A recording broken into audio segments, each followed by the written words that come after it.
Hello दोस्तों, आपका स्वागत है उड़ान अकेडमी गढ़वा में। आज मैं पढ़ाने वाला हूँ 10th क्लास का विज्ञान। विज्ञान में पिछले वीडियो में हमने पढ़ा दिया था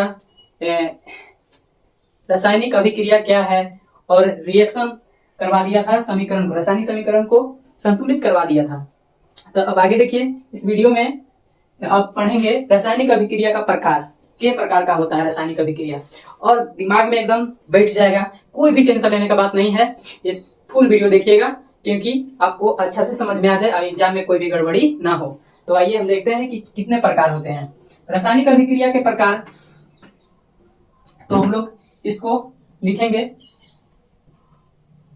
रासायनिक अभिक्रिया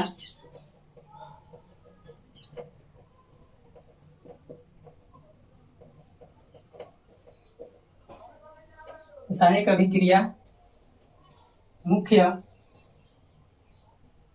मुख्य रूप से 5 प्रकार के होते हैं। तो 5 प्रकार के होते हैं रासायनिक अभिक्रिया, 5 प्रकार के होते हैं। पहला यहां देखिए, पहला संयोजन अभिक्रिया। पहला संयोजन अभिक्रिया,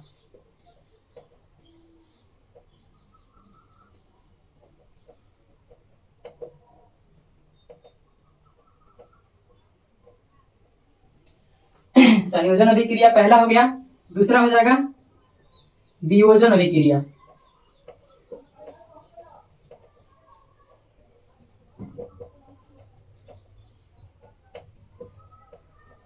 और तीसरा हो जाएगा विस्थापन अभिक्रिया।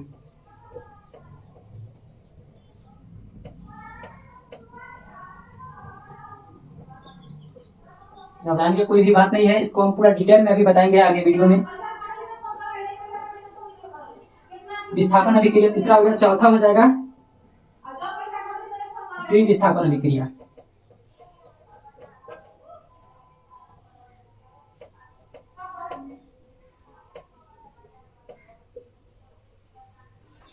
और पांचवा हो जाएगा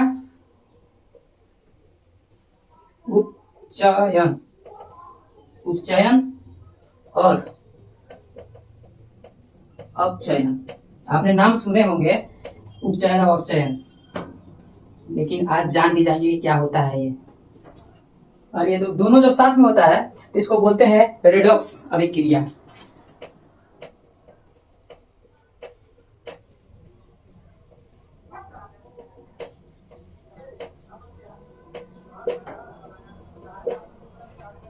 अब इसको हम लोग डिटेल में जानेंगे। संयोजन अभिक्रिया, संयोजन अभिक्रिया वे अभिक्रिया है जो जिसका तत्व या यौगिक या अभिकारक मिलकर एकल उत्पाद का निर्माण करता है, उसी को बोलते हैं संयोजन अभिक्रिया। वियोजन अभिक्रिया अभिकारक टूटकर, अभिकारक होता है इसमें, अभिकारक और उत्पाद आपको पिछले वीडियो में बताया है, इसका लिंक डाल देंगे, देख लीजिएगा। वियोजन अभिक्रिया में क्या होता है कि अभिकारक टूटकर बदल जाता है उत्पाद में, अलग अलग उत्पाद में बदल जाता है। अब विस्थापन अभिक्रिया में क्या होता है कि अधिक क्रियाशील वाले तत्व कम क्रियाशील वाले तत्व को विस्थापित कर देता है, पृथक कर देता है, हटा देता है, उसी को बोलते हैं विस्थापन अभिक्रिया। और द्विविस्थापन में क्या होता है कि 2 बार इसमें विस्थापन होता है, 2 बार इसमें विस्थापन होता है, इसीलिए इसको बोलते हैं द्विविस्थापन अभिक्रिया। अब उपचयन और अपचयन ये तो आपको जानना जरूरी है क्योंकि इसको पूछता है एग्जाम में, इंपॉर्टेंट है। उपचयन अभिक्रिया, उपचयन में क्या होता है कि ऑक्सीजन का वृद्धि होता है और हाइड्रोजन का ह्रास होता है, उसको बोलेंगे हम लोग उपचयन अभिक्रिया।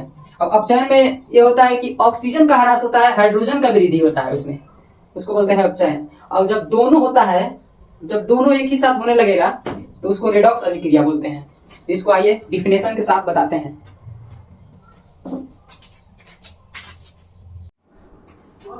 संयोजन अभिक्रिया वे अभिक्रिया जो 2 या 2 से अधिक तत्व या यौगिक या अभिकारक मिलकर एकल उत्पाद का निर्माण करते हैं, वो संयोजन अभिक्रिया होते हैं। तो यहाँ ये देखते हैं, वे अभिक्रिया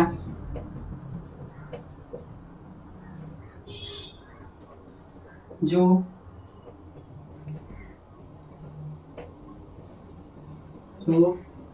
दो या दो से अधिक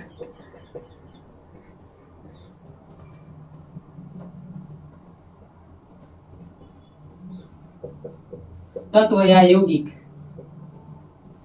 या अभिकारक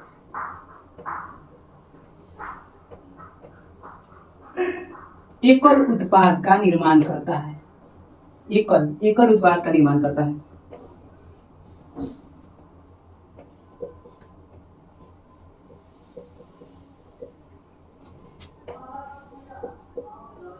जैसे में देखिए उदाहरण के तौर पर हम बता दे रहे हैं। उदाहरण कोयला का दहन, कोयले का दहन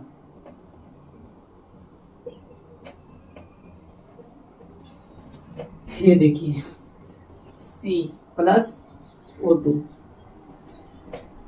इसको जब दहन करेंगे तो CO2 बनेगा। इसका एग्जाम्पल है कोयले का दहन। ये क्या है?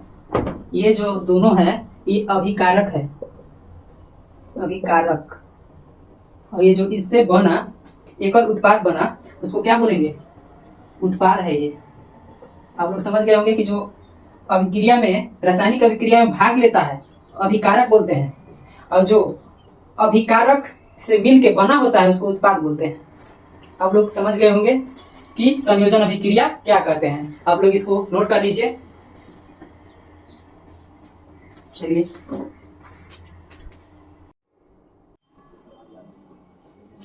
तो दोस्त, वियोजन अभिक्रिया एक अभिकारक या यौगिक या तत्व टूटकर दो या दो से अधिक उत्पाद में बदल जाता है तो वह वियोजन अभिक्रिया कहलाता है।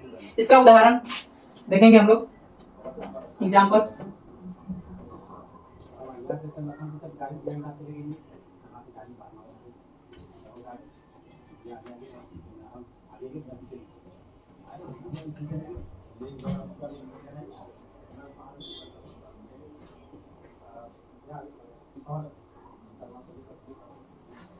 जब कैल्शियम कार्बोनेट को उष्मा वियोजन की मदद से जब ये टूटेगा तो दो या दो से अधिक उत्पाद में बदल जाएगा।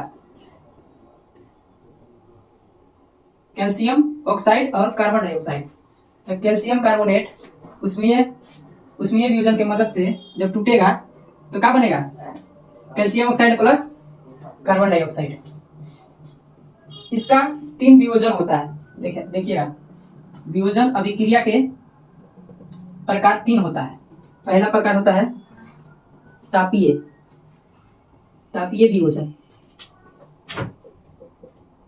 वियोजन, और दूसरा होता है विद्युतीय,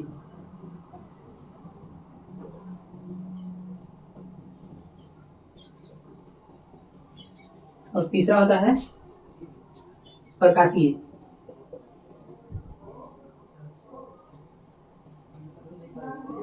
वियोजन। तो तापीय वियोजन यानी कि उष्मीय वियोजन, ये इसका तापीय वियोजन का उदाहरण ये है। अब विद्युतीय वियोजन का उदाहरण अलग लिखते हैं। यहाँ पे देखिए, तापीय विद्युतीय वियोजन का उदाहरण यहाँ पे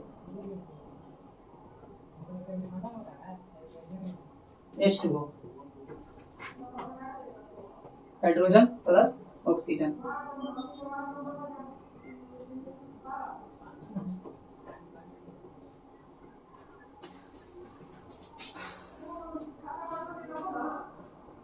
ये बैलेंस होना जरूरी है। उष्मीय तापीय वियोजन। प्रकाशीय वियोजन का उदाहरण AgCl। ये देखिए AgCl को प्रकाश की मदद से तोड़ेंगे, प्रकाशीय वियोजन, तो क्या होगा? Ag plus Cl। इसका ये उदाहरण है। उष्मीय वियोजन में ताप से टूटता है, तापीय वियोजन में ताप से टूटता है, और विद्युत वियोजन में विद्युत धारा प्रवाहित करने पे टूटता है, और प्रकाश में प्रकाश से टूटता है। अलग अलग होता है। तो आप लोग समझ गए होंगे। आगे देखिए तीसरा विस्थापन वियोजन। चलिए भाई, चलिए दोस्त, आगे देखते हैं विस्थापन अभिक्रिया। जो दूसरा हमने पढ़ाया वियोजन अभिक्रिया, उसमें देखिएगा कि ब्लैक एंड व्हाइट फोटोग्राफी भी उसी प्रकाशीय वियोजन से होता है। आप लोग इसको ध्यान दीजिएगा। चलिए आगे विस्थापन अभिक्रिया। इसमें क्या होता है, इसमें इस अभिक्रिया में अधिक क्रियाशील वाले तत्व कम क्रियाशील वाले तत्व को उसके यौगिक के आधार पर विस्थापित कर देते हैं। तो हम इसी को लिख देते हैं। इस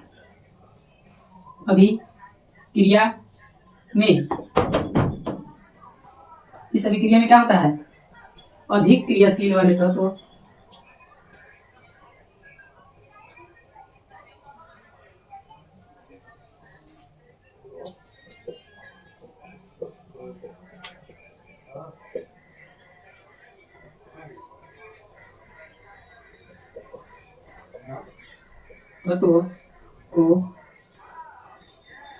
कम क्रियाशील वाले तत्व को उसके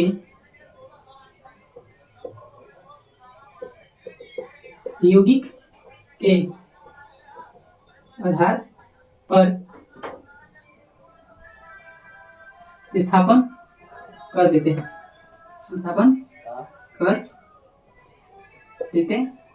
हैं। इसका विस्थापन अभिक्रिया, इस अभिक्रिया में अधिक क्रियाशील वाले तत्व कम क्रियाशील वाले तत्व को उसके यौगिक के आधार पर विस्थापित कर देते हैं। तो आप समझिएगा कि कैसे पता चलेगा कि कौन कम क्रियाशील वाला तत्व है और कौन ज्यादा अधिक क्रियाशील वाला तत्व है। सक्रियता श्रेणी में देखिएगा सजाया हुआ रहता है कि कम क्रियाशील वाले तत्व, फिर उससे ज्यादा, ऐसे कर करके सक्रियता श्रेणी में सजाया जाता है। तो आप उसके लिए अलग वीडियो डाल देंगे, उसका अलग वीडियो डालेंगे, उसमें आप समझ लीजिएगा, देख लीजिएगा। तो इसको देखते हैं उदाहरण के तौर पे। एग्जाम्पल,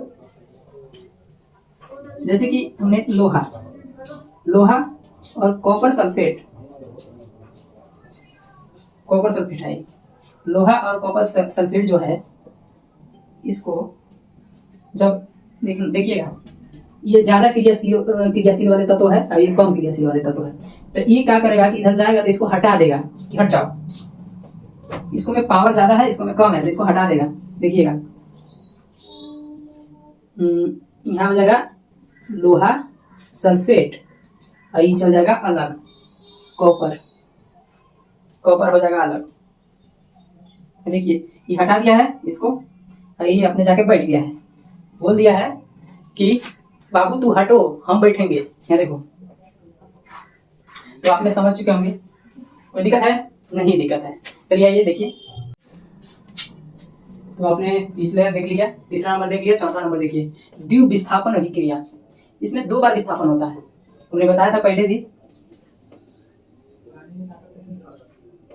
इस अभिक्रिया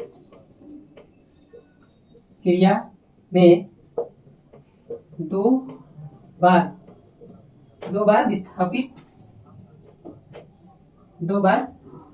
विस्थापन होता है, इसलिए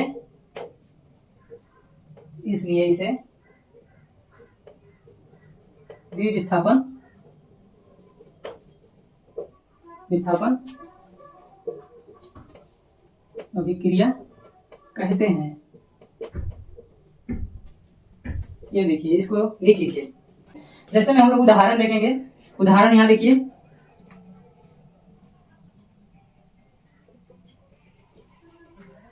sodium sulphate plus barium chloride. ये देखिए क्या करेगा, ये जो बेरियम है सोडियम सल्फेट सोडियम की जगह पर आ जाएगा। तो देखिए कैसे आ जाएगा, यहाँ पे आया तो Ba आ गया, यहाँ पे बेरियम आ गया, SO4। और ये क्या करेगा, ये इसके जगह पे चल जाएगा ऐसे। 2 बार विस्थापन हो रहा है, एक बार यहाँ पे हो रहा है, एक बार यहाँ पे हो रहा है।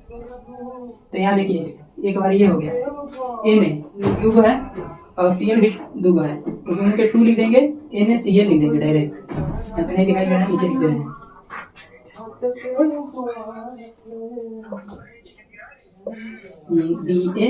BaSO4 प्लस हो जाएगा 2NaCl। दो बार विस्थापन हो गया। देखिए Ba यहाँ पे आया, Na यहाँ पे, तो दोनों जगह पे होगा ना, इसलिए द्वितीय विस्थापन इसको बोलते हैं। अब हम समझ गए। अगला देखिएगा 5वां नंबर, अपचयन और उपचयन। अपचयन उपचयन तो आपको ऐसे ही याद हो जाएगा, माइंड से ही याद हो जाएगा। उपचयन, उपचयन और अपचयन, इसको देखिएगा। उपचयन किसको बोलते हैं? ऑक्सीजन में वृद्धि, वृद्धि होता है, और हाइड्रोजन में ह्रास होता है, उसको बोल देंगे उपचयन। ये ऑक्सीजन में वृद्धि हो रहा है उपचयन में, C+O2 CO2 यहाँ पे वृद्धि हुआ, उपचयन हुआ। अब अपचयन में देखिएगा CuO copper sulphate plus hydrogen. तो देखिएगा इधर से जब इधर जाएगा ये, तो ऑक्सीजन का यहाँ ह्रास हो गया। तो ऑक्सीजन का जब ह्रास होगा तो क्या बोलेंगे? अपचयन। और ई और ई जब मिलेगा, वो H2O मिलेगा, तो यहाँ पे देखो ऑक्सीजन का वृद्धि हो रहा है, यहाँ ऑक्सीजन का ह्रास और इधर ऑक्सीजन का वृद्धि। तो जब इसमें दोनों हो रहा है तो यही हम बोलेंगे, इसी को बोलेंगे रेडॉक्स, रेडॉक्स अभिक्रिया।